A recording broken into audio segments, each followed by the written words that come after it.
like to actually introduce you to Timothy, who is an engineering manager at Google, and then he's going to have his session just right now. So let's have him, here. Welcome, Timothy.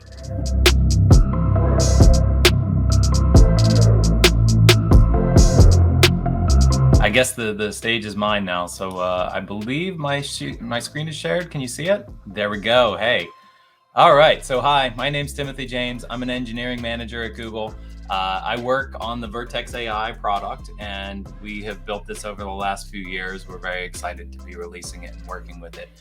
You can find me on Twitter at Geekatarian. I sometimes share career advice or tech advice, or sometimes just tell a lot of bad jokes.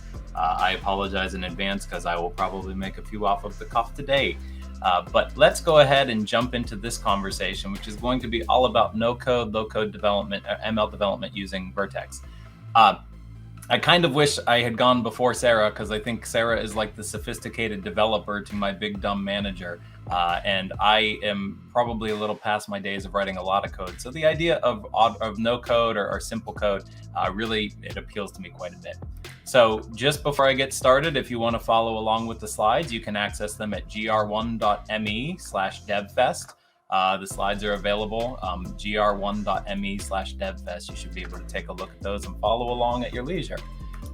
We also have the code available from this exercise. It's in my GitHub, github.com/TimothyRJames/Vertex.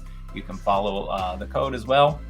And the code, there is code. I know this is a no code, low code conversation, but we need code to actually connect what we're doing to the model. So the model itself doesn't really require any code, but if you can do a little bit of web development, you should be able to follow along pretty easily here. This is going to be an application we built with Flask and Python running on Google App Engine. But let's go ahead and jump into the actual content. Vertex AI. So Sarah talked a little bit about Vertex AI, and what Vertex AI is a giant platform for building enterprise machine learning.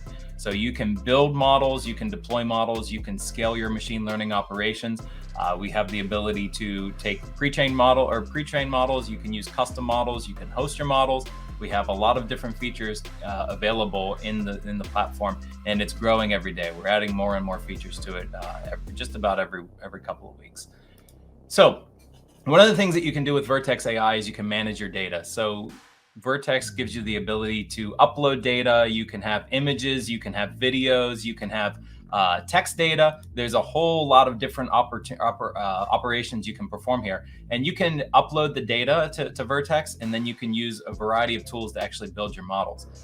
One other thing that you can do, which is really nice, is that if you have a lot of data and you don't necessarily have it well labeled, you can leverage labelers. So you can actually upload your data and then provide instructions, and then have actual paid labelers that will go in and annotate all of your images, all of your text data as necessary. So you can really do a lot without a whole lot of effort here. It just allows you to kind of build this process without having to spend hours and hours and hours organizing that data. It also has the ability for you to engineer and serve features. We have a feature store, which allows you to store this information and serve it for machine learning purposes. And you can train models. So this is something we're going to take a look at today in this discussion. You can train models, have the Google servers go off and train these using all of that infrastructure. And then you can just use the end results. And most importantly, you can deploy and host your models. So once you've actually built one of these machine learning models that can perform some of these predictions for you, you can host this so that you can send it prediction, or send it input, send it features, and then it can give you these results back. And you can do all of this without actually having to write any code.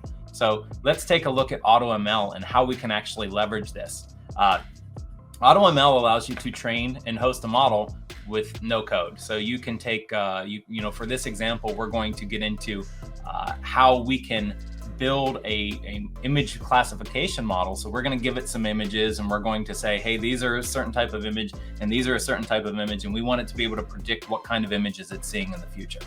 So One problem that I typically have is I have a dog. I love my dog. Her name's Lily. She's about this big, and she's a little black poodle Schipperke mix. And I don't see so well these days. So one of the things that I need to be able to do is I need to be able to tell if it is a dog or one of my favorite meals, which is a taco. So we're going to take some images of dogs and we're going to take some images of tacos and we're going to label each one of these so that we can very easily leverage this application to tell me if it's a dog or a taco. So don't accidentally eat my dog. I do get quite hungry. So is it a dog or a taco is really the name of this exercise. And it's actually pretty easy and pretty straightforward to build this machine learning model that will classify images. So the first thing you need to do is you can go to console.cloud.google.com, navigate to Vertex AI. It's one of the items in the sidebar here. And we're going to get into data sets. So from data sets, you can see I already have one of these set up, but you can create a new data set and it's going to give you the ability to pick what kind of data set it is. You can create a few different image data sets. You can create tabular data sets so that you can use forecasting or regression models. You can build text data sets for natural language processing. You can even use video to identify actions or to identify classification of videos or even identify objects within those videos. But we're going to focus on images. So once we've actually created a data set, we will then need to identify what we're going to do. So for this particular exercise, we're going to create image classification single label. So you can provide multiple labels for these images and build a model that will predict on multiple labels. But to keep things simple and straightforward for this brief talk, we're going to focus on single label classification. And you're going to see how we don't need very much data to make this work. So I have uploaded several images to the GitHub that was referenced at the beginning of the presentation. We basically need about 20 images. Now you can do it. You can perform this operation. You can train a model with less than 20 images. It will work. It will give you somewhat accurate predictions if you have a good set of images.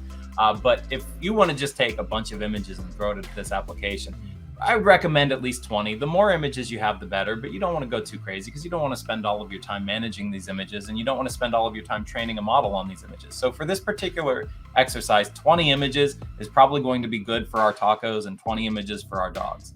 So we can import these images and you can upload them right from your computer. It will handle storing them in cloud storage all for you.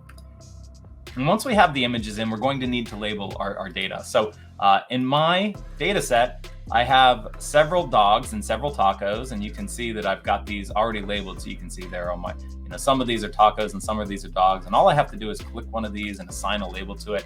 And this will allow me to very easily create this classification model.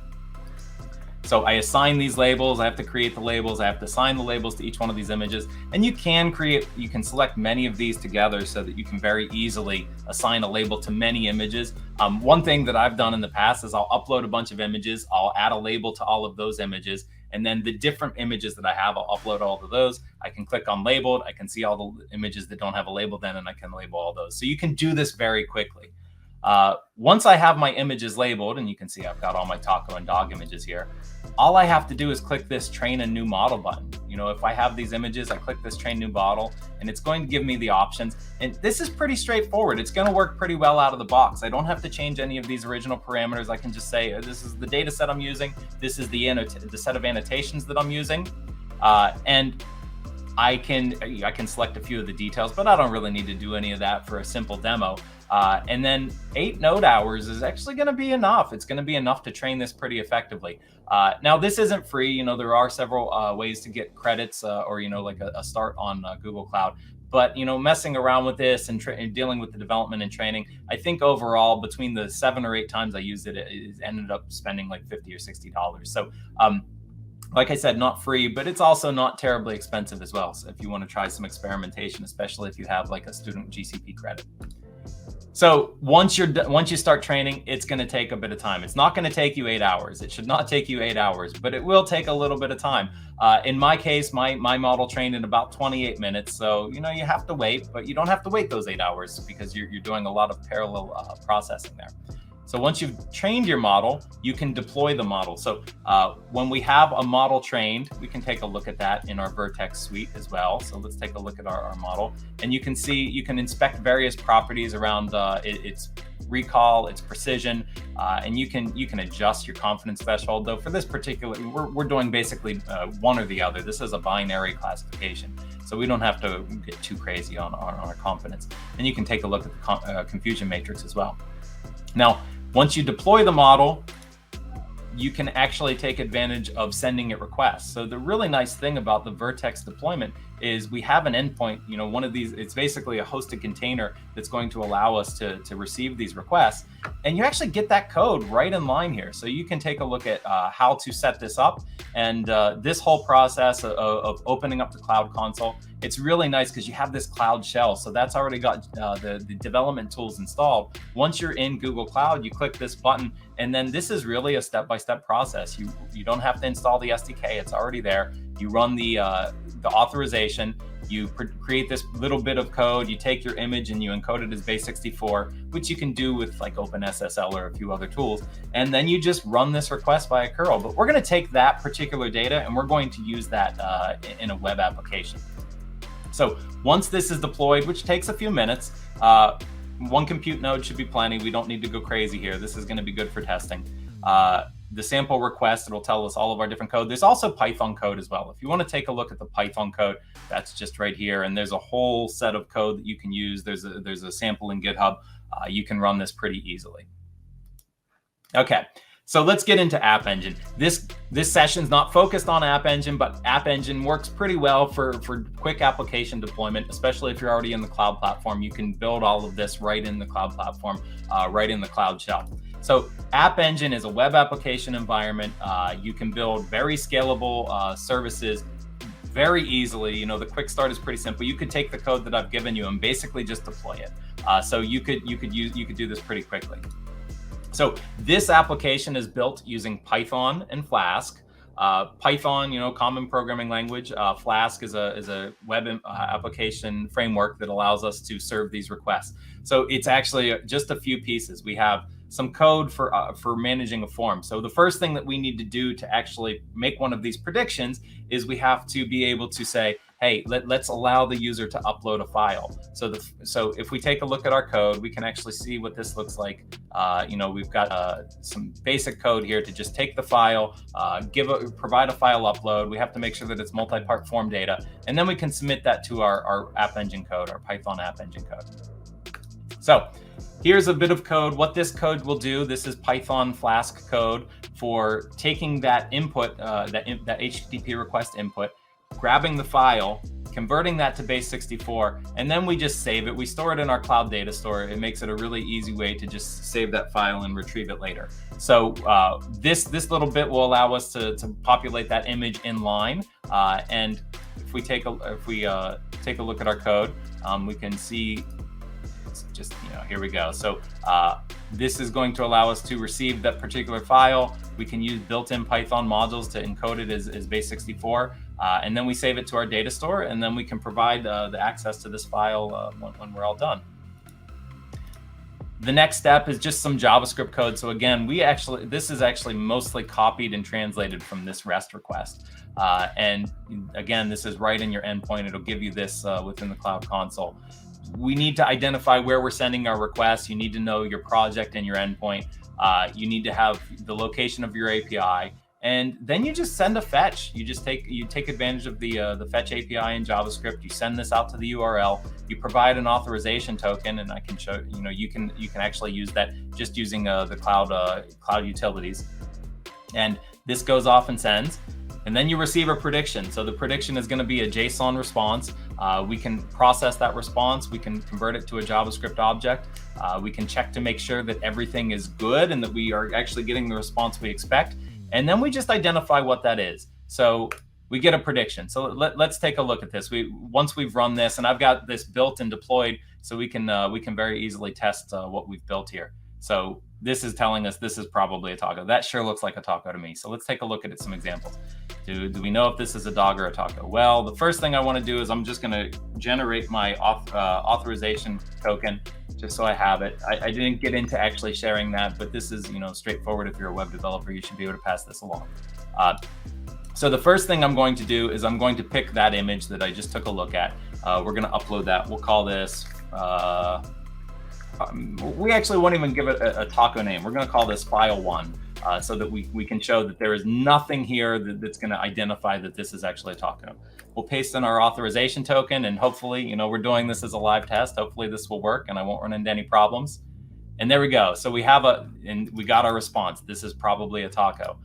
So we sent out our request to our endpoint. We got that response back. And if we want to see the code that actually processes this, what that actually does is it says, hey, if our confidence is over 70%, we're going to say that's almost surely a taco. But if it's just 50% or more, we're going to identify that as a taco. So this response is going to give us information on the label that this is predicted, as well as the confidence in that particular label.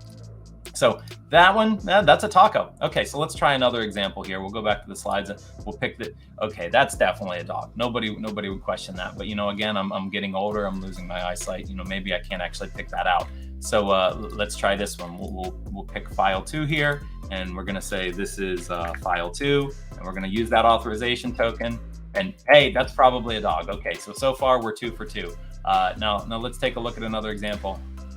Oh no, this is unfortunate. This looks like a dog that's dressed as a taco. This is going to complicate matters quite a bit. But let's try it. Let's see what happens. Okay, we're gonna go back to the main page here. We're going to pick that file. We're going to call it file 3. We're going to paste in our authorization token, and hopefully we don't accidentally eat the dog. Oh, it is almost definitely. It is really confident that this is a dog. And on cue, my dog is now barking in the background. I guess she didn't like that. It's not a good setup, not a good input image.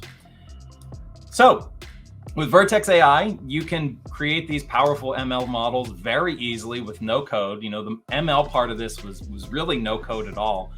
The only code that we saw here was for App Engine for sending the requests. There was actually nothing else there. So this is hosted, this is live, and you can easily leverage these ML models in your application, whether you're making REST calls or calling directly from Python.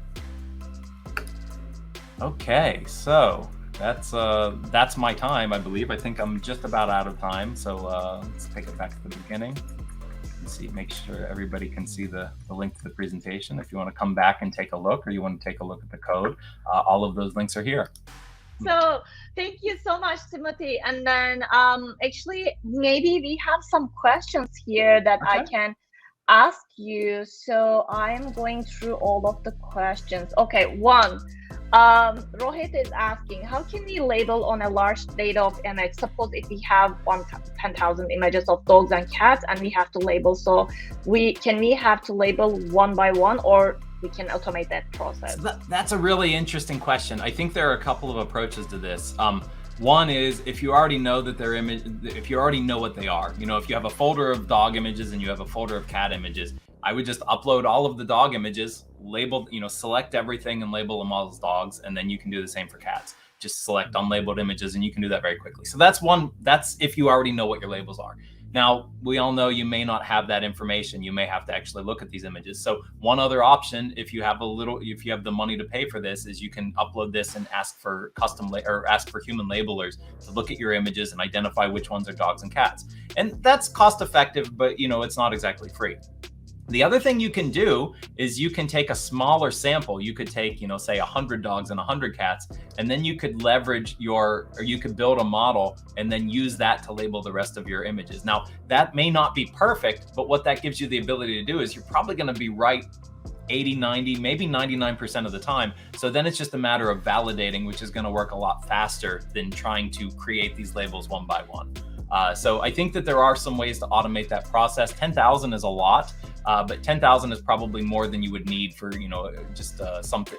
You could build an accurate model with a lot less data than that, given what the AutoML image classification can do.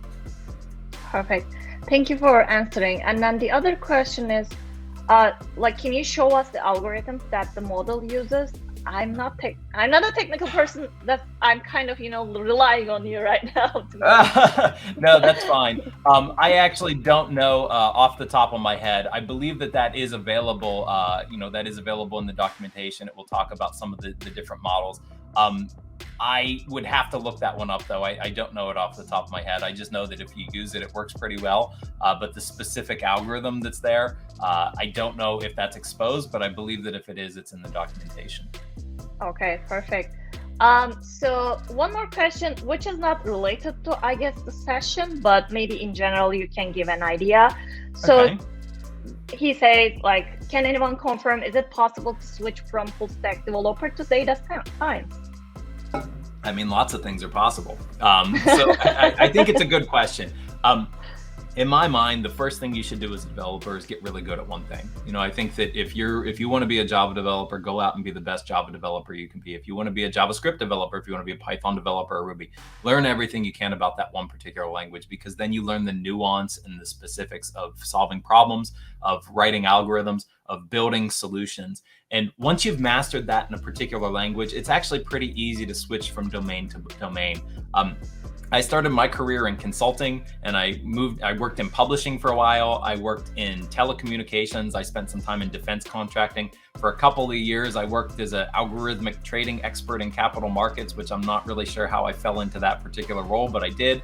I worked at Google. I've been here for 8 years, and I've worked in advertising. I've worked in location. I've worked in artificial intelligence. I've worked in data center operations. I've worked in a variety of things. But I think the important thing is to build that baseline of skills, and then you can move from domain to domain. At the end of the day, data science is not, I mean, there are some different things, but it's not a remarkably different field than development. So I think if you learn the basics and you learn how to solve problems, you'll be able to adapt to new fields reasonably easily.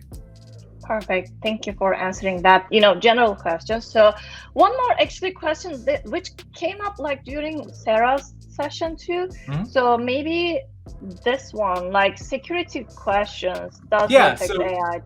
So we do have a lot of what Vertex does is it takes advantage of the security the security and permissions built into Google Cloud. There are some ways to sort of separate your data or to use encryption keys for your data. It's kind of a deeper question than we can answer in the few minutes we have left here. But yeah, if you take a look at Google Cloud Security, I think that you'll see a lot of different options. And we also have support for things like CMAC, in Vertex. So I think there's a CMAC is customer managed encryption keys. So I think that we have a couple of ways to keep your data and your models secure.